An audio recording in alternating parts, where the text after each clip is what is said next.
Chapter 9. Vision of the New Earth. This vision describes events to take place at the close of the 1,000 years after Christ's second advent.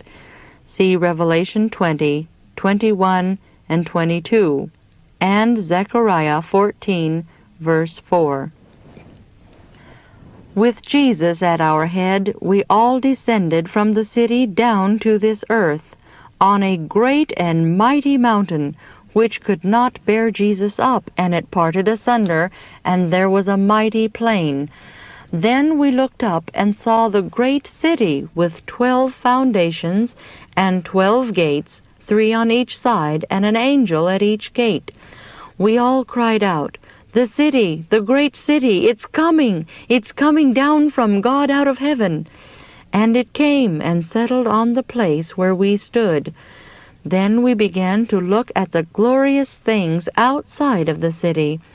There I saw most beautiful houses that had the appearance of silver, supported by 4 pillars set with pearls, most glorious to behold, which were to be inhabited by the saints, and in which was a golden shelf. I saw many of the saints go into the houses, take off their glittering crowns and lay them on the shelf, then go out into the field by the houses to do something with the earth, not as we have to do with the earth here, no. A glorious light shone all about their heads, and they were continually offering praise to God. And I saw another field, full of all kinds of flowers, and as I plucked them, I cried out, "They will never fade." Next I saw a field of tall grass, most glorious to behold. It was a living green, and had a reflection of silver and gold, as it waved proudly to the glory of King Jesus. Then we entered a field full of all kinds of beasts, the lion, the lamb, the leopard, and the wolf, all together in perfect union. We passed through the midst of them, and they followed on peaceably after. Then we entered a wood, not like the dark woods we have here, no, but light, and all over glorious. The branches of the trees waved to and fro, and we all cried out, "We will dwell safely in the wilderness and sleep in the woods." We passed through the woods, for we were on our way to Mount Zion. As we were traveling along, we met a company who were also gazing at the glories of the place. I noticed red as a border on their garments.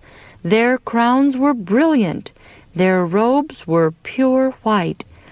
As we greeted them, I asked Jesus who they were. He said they were martyrs that had been slain for him. With him was an innumerable company of little ones. They had a hem of red on their garments also. Mount Zion was just before us, and on the mount was a glorious temple, and about it were 7 other mountains on which grew roses and lilies. And I saw the little ones climb, or if they chose, use their little wings and fly to the top of the mountains and pluck the never-fading flowers. There were all kinds of trees around the temple to beautify the place. The box, the pine, the fir, the oil, the myrtle, the pomegranate, and the fig tree bowed down with the weight of its timely figs. These made the place all over glorious. And as we were about to enter the temple, Jesus raised his lovely voice and said, "Only the 144,000 enter this place," and we shouted, "Alleluia!" This temple was supported by 7 pillars, all of transparent gold set with pearls most glorious. The wonderful things I saw there I cannot describe. Oh, that I could talk in the language of Canaan, then I could tell a little of the glory of the better world. I saw there tables of stone in which the names of the 144,000 were engraved in letters of gold. After beholding the glory of the temple, we went out, and Jesus left us and went to the city. Soon we heard his lovely voice again, saying, "Come, my people, you have come out of great tribulation and done my will, suffered for me. Come in to supper, for I will gird myself and serve you." We shouted, "Alleluia, glory," and entered the city. Here I saw a table of pure silver. It was many miles in length, yet our eyes could extend over it. I saw the fruit of the tree of life, the manna, almonds, figs, pomegranates, grapes, and many other kinds of fruit. I asked Jesus to let me eat of the fruit. He said, "Not now. Those who eat of the fruit of this land go back to earth no more. But in a little while, if faithful, you shall both eat of the fruit of the tree of life and drink of the water of the fountain. And," said he, "you must go back to the earth again and relate to others what I have revealed to you." Then an angel bore me gently down to this dark world.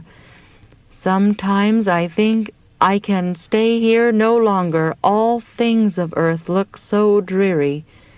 I feel very lonely here, for I have seen a better land.